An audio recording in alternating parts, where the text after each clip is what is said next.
Everyone seeing that screen here of the Snap Defense platform? We've got thumbs up. Excellent. All right. So this is that console that our security operations analysts are, reviewing each and every day. We have this live network map, which really gives you that context of what's occurring. If I'm an attacker, this type of view of a network would be pretty convenient. So we want to see it really to see the network before they can and understand its ins and outs. So that way we know of anything occurring on it. So what I'm going to do here is run our little demonstration on how we show you what the platform alerts on. So the first thing I'm going to do is, as we mentioned, we're assuming that the intrusion phase is going to occur. That's where we really shine and step in. So someone has clicked that link, someone has gotten their password compromised, an outside intruder has access to the network, and they're getting access, even if you have a firewall or traditional endpoint protection, they're getting access just because they're using a known process called RDP. So that's a remote session. I've got the user's credentials. So that's nothing out of the ordinary, but I'm into this network. So we would call this device essentially our patient zero. So the minute this occurs, it triggers an alert in our system. Our SOC team will pull up that information. And as I mentioned, we're not a SIM, so we're not digging through this mountains of information. The platform sort of correlates this automatically for us. So we can see who the user was, what the IP address it's coming from, what they did at what time onto the target source as well. So we don't have to waste time just gathering this information. So as an analyst, I can be on top of this very quickly and say, okay, this occurred. Let me keep eyes on and see what happens. Just because that activity in and of itself is not necessarily a malicious act, but what we do is look for sort of the situations paired with it. So I'll open up our little malware demo here. So this is something that we designed to be what's called very live off the land. So something that your endpoint protection is not going to see because it's fileless.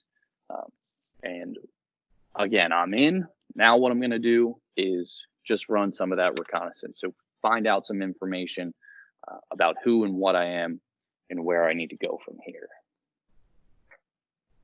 So once it performs its reconnaissance, and you can kind of see these actions come through, whether it's an automated piece of malware or it's an actual user behind the keys. They still need to execute the same types of things on that machine in order to gather this information. So there's really no way around it. So what I've done as the attacker, gathered some information about that device I'm on. I found out, who the user is, what the username is. Turns out I'm the IT guy. Damn it, Felix. Felix clicked on something he shouldn't have or did not have a strong enough password. And then another thing I did here was pull an ARP list, which is essentially just gathering information about what other IP addresses are out there. So again, I'm painting that picture for myself as an attacker to understand where I am in this network. I've seen what other RDP ports are open to potentially, have that in my back pocket for traversing the network as well. And then an important thing I did here, very quick action that an attacker can take is to mount a network share. So $, pretty common one, hidden share. And if it fails, I know that I don't have privileged credentials and I need to go target someone who might have privileged credentials. So again, an IT person or a C-level employee. And it mounts successfully. So good. I know I've already got administrative access to the domain controller, a key server on the network. So if I pop back over to my platform, or Snap Defense platform here, I can see some more alerts triggering on the map. I've got alerts, filling in my view here. And again, it's that relevant information to say, hey, this, patient zero device that was just remoted into, all of a sudden mounted a network share. Again, it's a normal IT activity, but that pairing of events is really an indicator for an actual person reviewing these to say, this is out of the ordinary. Maybe it's happening in the middle of the night. Maybe it's coming from maybe Felix doesn't actually use his admin credentials to RDP, and maybe he's never done this network share. So it becomes apparent pretty fast to understand what's happening. So at this point, it's already being escalated to a tier 2 resource in our operations center.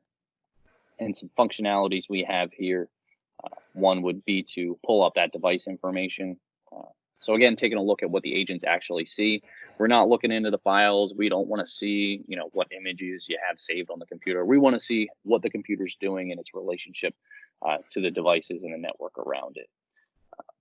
So we pull the processes that were created on that device from these activities.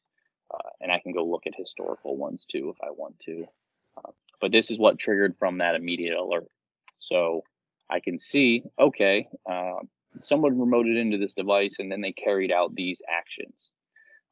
And now as a SOC analyst, those folks are in there reviewing Windows processes all day, every day. So anything outside the norm really stands out. So we can see, what is this snap demo executable that's running, and what are the child processes that it's creating throughout the network? And I can see it's trying to run some PowerShell. Again, normal tool that every IT admin is familiar with and going to be using.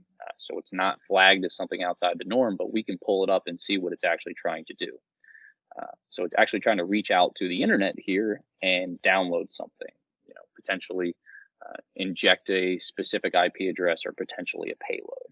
So this is where, that suspicion meter is going to shoot way up with those actions tied to one another. And this could be a situation where we're already going to respond.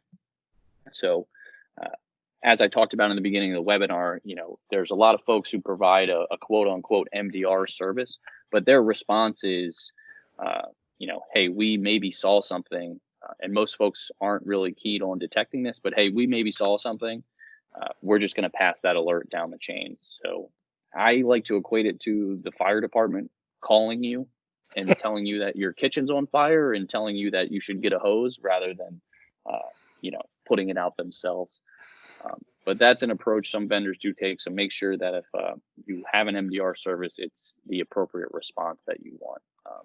So our response here would be to kill that process so I can go get the process ID from that Snap demo program and remotely kill it. Or if I determine that it's a little more persistent, it's a little nastier, what I can do is just detain that device. So I'm isolating it off the network. It's like taking the chess piece off the chessboard. It can no longer, the attacker loses their view. They can't get access to that device or the network anymore. So it's very important to putting out that threat. And for the sake of the demo, I'll do the second half of this as well. So just the remote launch command, I'm injecting some malware directly into memory. So again, going to circumvent those traditional endpoint protection tools. And this is that quote unquote lateral spread phase that we see. So that first was enumeration where I'm gathering info. Now I'm actually propagating myself. So I'm trying to spread to the other devices on this network. So that way, where I get to the point where I can now touch all the endpoints in the network, then I'm going to drop a payload that ransomwares everything. So now as an analyst, we get to this point, I can see side by side my two devices that are, triggering some concerning alerts, and I can see that same program and process running.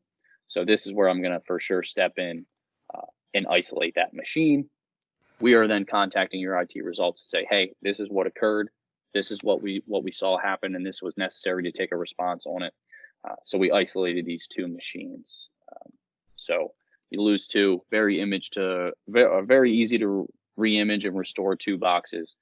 It's a lot easier than